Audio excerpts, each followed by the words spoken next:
Bonjour. Bonjour et merci pour votre présence à cette conférence. Donc je voulais déjà démarrer par un chiffre qui pourrait interpeller, qui pourrait expliquer aussi la naissance de toutes ces autorisations, ces obligations réglementaires. Aujourd'hui, la consommation énergétique des bâtiments tertiaires représente 40% de la consommation énergétique mondiale. Donc c'est ce qui peut expliquer la naissance d'obligations réglementaires comme le décret tertiaire, donc qui s'applique aux propriétaires de bâtiments tertiaires et donc qui les oblige à réduire leur consommation d'énergie. Donc c'est pourquoi Horizon propose justement une solution. Donc Horizon, c'est un expert en rénovation énergétique tertiaire. Et donc Horizon propose d'accompagner les propriétaires de bâtiments tertiaires pour relever ce défi. Et on va justement étudier aujourd'hui le cas des apprentis d'Auteuil qu'Horizon va nous présenter. Donc pour ça, j'ai le plaisir d'accueillir, de présenter Sylvain, donc Sylvain tout à ma gauche, qui est le directeur d'Horizon, et Philippe, donc Philippe qui est le directeur sur la partie conseil d'Horizon. Et donc je suis moi-même Cyrielle, directrice marketing chez Léon Gross. Donc avant de démarrer, Philippe, sur le cas des apprentis d'Auteuil, est-ce que tu peux nous présenter l'offre Horizon et ce qui la rend unique? Avec plaisir.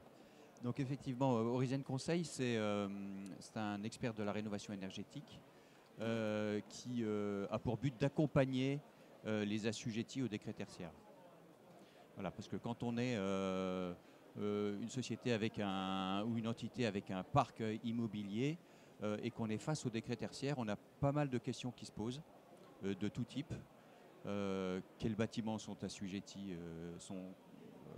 assujettis au décret tertiaire, quelles sont les actions de performance énergétique qu'on doit privilégier, où est-ce que je dois mettre le poids du corps par rapport au bâtiment, sur quel bâtiment, avec quel budget, avec quel délai, les problématiques aussi d'utilisation, d'exploitation de mes bâtiments, et tout ça, ça fait pas mal de questions, et l'objectif d'Horizon Conseil, c'est justement d'accompagner les assujettis et de leur permettre de répondre à ces questions-là en mettant au service de l'audit énergétique notre expertise du bâtiment. Et tout ça, c'est pour arriver au final à une cartographie du parc immobilier du client et un plan pluriannuel de travaux qui soit fiable, parce que après étude de faisabilité technique, avec des coûts engageants et des délais. Merci Philippe. Et donc pour illustrer concrètement le déroulé d'une mission, Sylvain, est-ce que tu peux nous expliquer le cas des apprentis d'Auteuil et les défis spécifiques qu'ils ont rencontrés? Donc on a accompagné l'année dernière les apprentis d'Auteuil. Les apprentis d'Auteuil, c'est une fondation reconnue d'utilité publique qui a un parc immobilier absolument énorme. Ils ont, je crois, plus d'une centaine de bâtiments en Île-de-France, avec des bâtiments vraiment de tout type, des bâtiments classés et des bâtiments des années 70. Et on est rentré en collaboration l'année dernière pour les accompagner pour la définition de leur stratégie immobilière.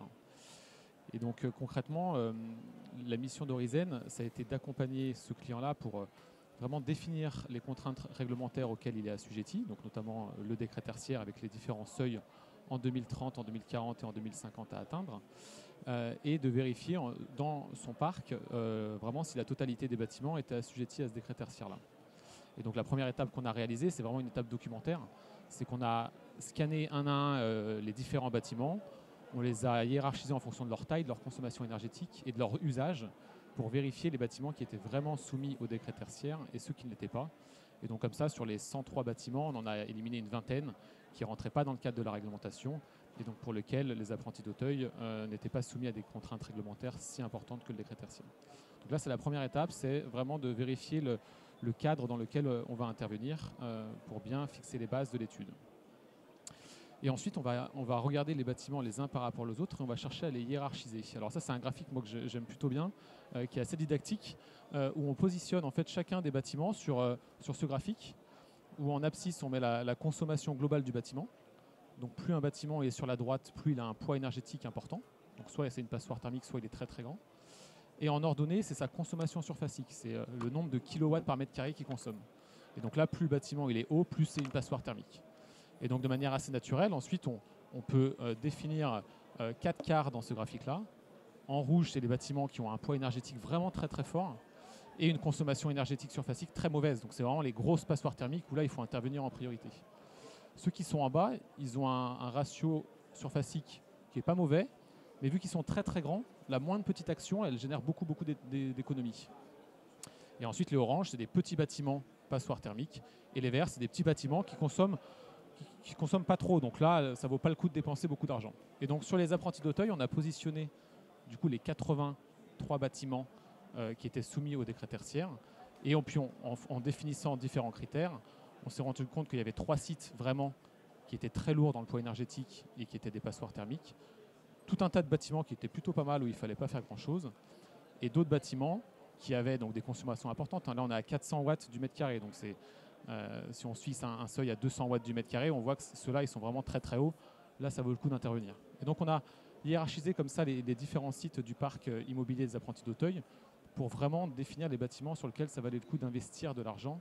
Nous, vraiment, notre mot d'ordre, c'est que l'euro investi soit un euro qui génère beaucoup d'économies pour respecter les données publiques du client. Et puis en regardant un peu plus en détail les consommations, on s'est aussi rendu compte que sur ces 83 bâtiments, la moitié de la consommation énergétique des apprentis d'Auteuil était portée par 3 bâtiments. Donc là, ça nous a renforcé dans l'idée qu'il fallait prioriser ces 3 bâtiments. En intervenant juste sur ces 3-là, on a un effet levier qui est absolument énorme sur le parc, ce parc-là immobilier. Et donc très concrètement, sur les 103 bâtiments, on en a regardé 83 qui étaient soumis au décret tertiaire. Et pour donner un peu une idée des ordres de grandeur, c'est quand même 2 millions d'euros la consommation énergétique pour ce client-là. Donc même gagner 10% ou gagner 20% sur la facture énergétique, ça fait des économies qui sont absolument énormes. Et donc à partir de là, on a dressé la feuille de route sur l'objectif décret tertiaire 2030, 2040, 2050. Et on a repris les déclarations opérates et on s'est rendu compte que déjà entre la déclaration opérate et l'état des consommations en 2022, il y avait déjà 14% d'économies qui avaient été réalisées. Donc ça a été fait par de la sensibilisation, un management un peu de la sobriété où on fait attention à fermer les fenêtres, où on gère un peu mieux nos températures de consigne. Donc il y a déjà 14% qui avait été fait. Et donc ensuite, on a pu aller chercher les 30% manquants, 40% manquants et 53% manquants pour les différentes étapes du décret tertiaire. Donc ça a dressé un peu la feuille de route du chemin à parcourir. Et donc, comment est-ce que vous avez priorisé les actions à mener sur les différents sites des apprentis d'Auteuil ? Alors après, du coup, nous, c'est un peu une philosophie qu'on a chez Horizon, c'est qu'on ne veut pas que la mission de conseil, elle prive du budget de travaux. Donc on ne cherche pas à vendre un maximum d'études. Donc on ne cherche pas à étudier l'ensemble des bâtiments. Et donc là, ce qu'on a fait avec les apprentis d'Auteuil, on les a conseillés en ce sens. Nous, d'expérience, on a remarqué qu'il est nécessaire que d'intervenir sur 80% de la consommation. Ça ne sert à rien d'intervenir sur tous les bâtiments. Comme je l'ai dit, il y a des bâtiments qui ne sont pas mauvais, qui sont petits, qui sont assez performants. Ça ne sert à rien de les étudier, de faire des STD, de faire des diagnostics énergétiques très précis. Autant ne pas dépenser de l'argent là-dessus. Et donc avec le client, on a conjointement défini un seuil vertical et horizontal qui nous a défini notre terrain de jeu. Et on a vérifié que la consommation de ce terrain de jeu, ça représentait 80% des consommations énergétiques du parc immobilier. Donc je l'ai dit tout à l'heure, il y en avait déjà 3 qui représentaient 50%. Voilà, vous les voyez, les 3, c'est ces 3 bâtiments qui ont un poids énergétique absolument énorme, donc on les a priorisés. Et ensuite, on va juste se concentrer sur cela et on ne va pas passer de temps là-dessus en études sur le reste, puisqu'on estime que ce n'est pas pertinent et que ça ne sert à rien de faire beaucoup d'études sur ce sujet-là. D'accord. Et donc, une fois que le travail sur le parc est réalisé, qu'est-ce que vous mettez en place à l'échelle d'un bâtiment ? Alors, une fois que le périmètre de l'étude il est bien défini, alors là, on a une méthode assez robuste, c'est qu'on passe les bâtiments les uns après les autres. Donc, on visite les sites. Le maître d'ouvrage nous fournit tout un tas de données, des plans, les factures énergétiques, le type d'énergie utilisée, si possible les performances des packs, des chaufferies, des pompes à chaleur. Et de manière assez ciblée, on va créer un jumeau numérique simplifié qui va reproduire le fonctionnement du bâtiment. Donc on définit sa volumétrie, ses enveloppes, ses façades, ses productions de chaleur, ses usages. Et on va le calibrer sur l'état existant pour de sorte que quand on fasse tourner notre moteur de calcul, il nous sorte un peu les factures énergétiques de l'état initial. Et sur ce jumeau numérique-là, on va aller tester des actions de performance énergétique. Donc en rénovation énergétique, c'est à peu près toujours les mêmes. On peut faire du relamping, on peut mettre une GTB, on peut changer les systèmes de production de chaleur ou de rafraîchissement, on peut travailler l'enveloppe. Et sur chacune de ces actions-là, eh ben, on va voir les économies, les économies de consommation énergétique que le modèle numérique nous donne. Et on va vérifier à chaque fois l'investissement, on va chiffrer les travaux par rapport aux économies que ça engendre.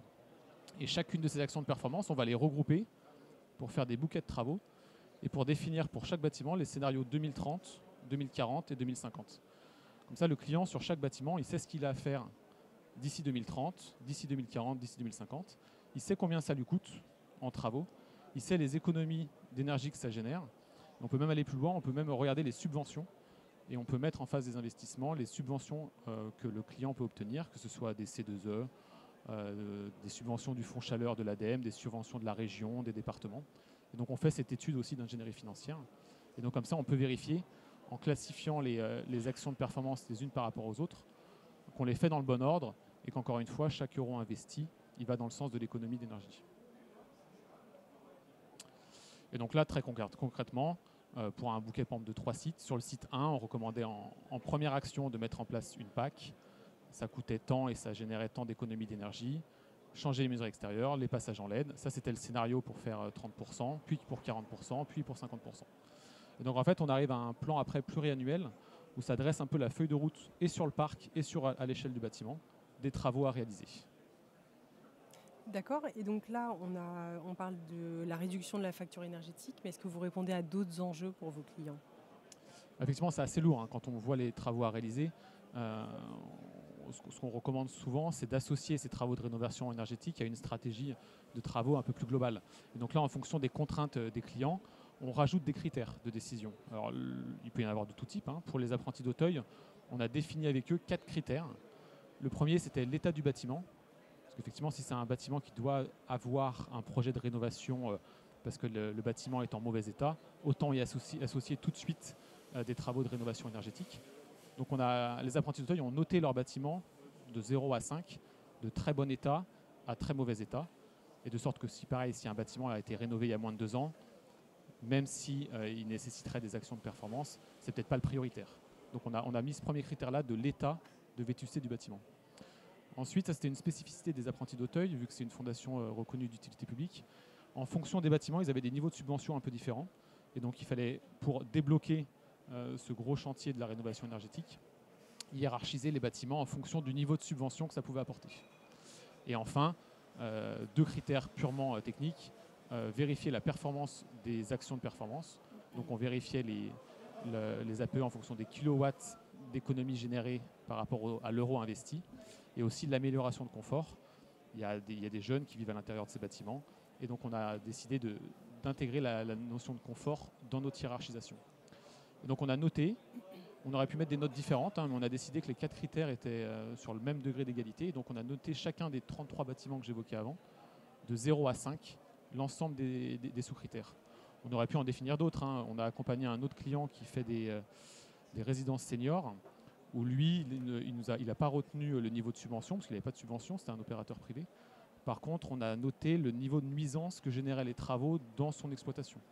Et vu qu'on faisait des travaux en site occupé, en fonction des typologies d'actions de performance qu'on mettait, on définissait le niveau de nuisance sur l'exploitation pour hiérarchiser les bâtiments entre eux. Et donc on peut définir plein d'autres critères. C'est vraiment à la carte pour accompagner ces projets de rénovation énergétique. Et donc là, très concrètement, on retrouve les 33 bâtiments notés sur chacun des 4 critères qu'on a évoqués: l'état, enfin la vétusté, l'amélioration du confort, le niveau de subvention et les économies générées. Et donc plus le bâtiment a une bonne note, plus ça veut dire qu'il est en mauvais état, qu'on améliore beaucoup le confort, qu'il a beaucoup de subventions. Et donc ça permet de hiérarchiser aussi les bâtiments entre eux. Et donc à l'issue de ce travail-là, finalement, on a pu livrer un schéma directeur énergétique au client qui dresse la feuille de route des travaux à générer d'ici 2030, 2040 et 2050, l'investissement que ça doit représenter. Donc ça permet aussi au client de prévoir les enveloppes budgétaires, de planifier l'investissement à mobiliser, de chercher des subventions et de mettre ça dans une feuille de route un peu plus globale de gestion de son parc immobilier. D'accord, merci. Donc après la livraison de ce schéma directeur énergétique, donc là c'est les 2 premières étapes dont Philippe tu parlais en début de présentation, donc la partie audit et conseil. Qu'est-ce qui se passe ensuite ? Alors effectivement, une fois que l'étape étude de faisabilité a été réalisée, comme vient de l'expliquer Sylvain, le client, lui, il a sa feuille de route pour les 5 ans, 10 ans, 15 ans, 20 ans à venir, donc jusqu'à 2050. Et il a un plan pluriannuel de travaux très pratique.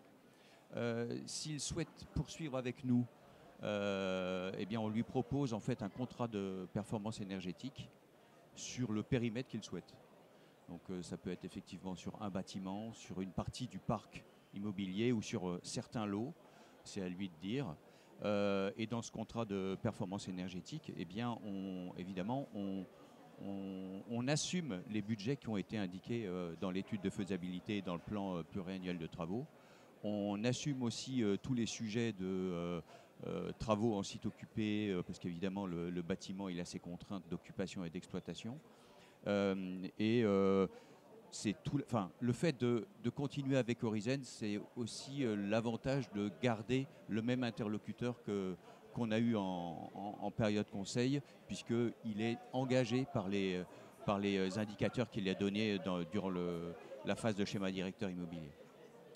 D'accord, merci. Donc, je pense que ce qu'on comprend dans l'expertise Orizen, c'est votre capacité à faire le bon audit d'un parc immobilier, un diagnostic qui va être réalisable, fiable dans les coûts, les délais, la faisabilité technique, et ensuite éventuellement dans la suite de cette rénovation énergétique, c'est-à-dire la conception-réalisation, en mettant en avant l'expertise bâtimentaire, notamment en site occupé.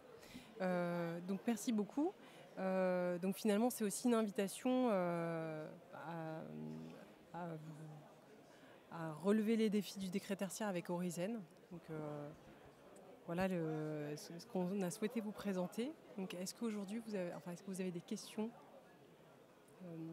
par rapport à notre présentation?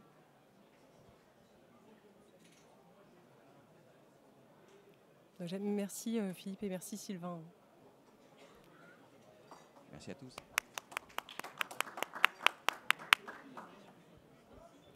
Je ne vous libère pas tout de suite, j'ai une petite question. En fait, deux. J'ai peut-être raté les dates d'intervention avec les apprentis d'Auteuil pour faire votre étude et ça s'est passé de quand à quand? Donc ça c'est ma première question. Et la deuxième, c'est en imaginant un accompagnement avec un autre maître d'ouvrage.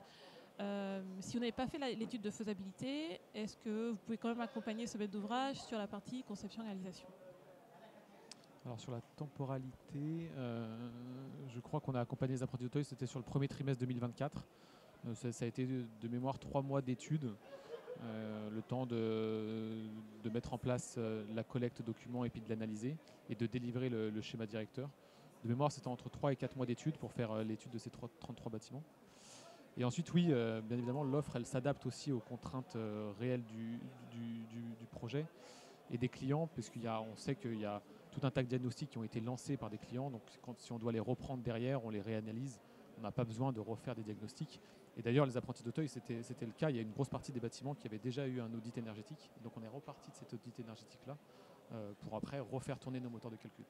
Donc, en fonction de l'état dans lequel l'état documentaire et l'état des études réalisées, soit on peut faire une mission complète, compris diagnostic, soit on peut récupérer des diagnostics existants là-dessus.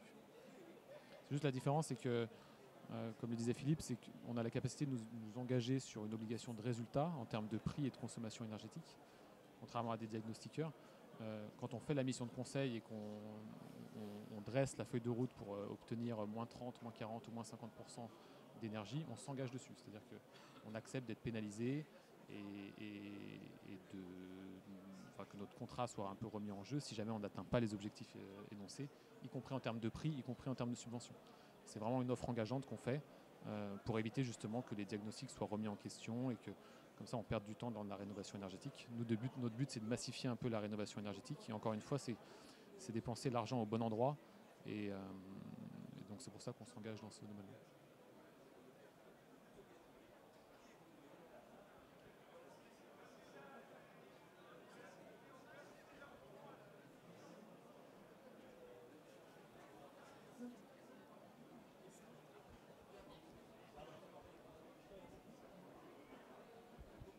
Merci pour votre présentation.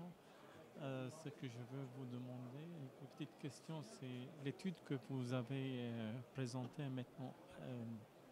Combien elle correspond aux résultats réels? Vous êtes dans les travaux réalisés? Oui. Pour l'instant, sur cette phase-là, sur les apprentis d'Auteuil, on a fait la mission de conseil, c'est-à-dire qu'on a délivré le schéma directeur.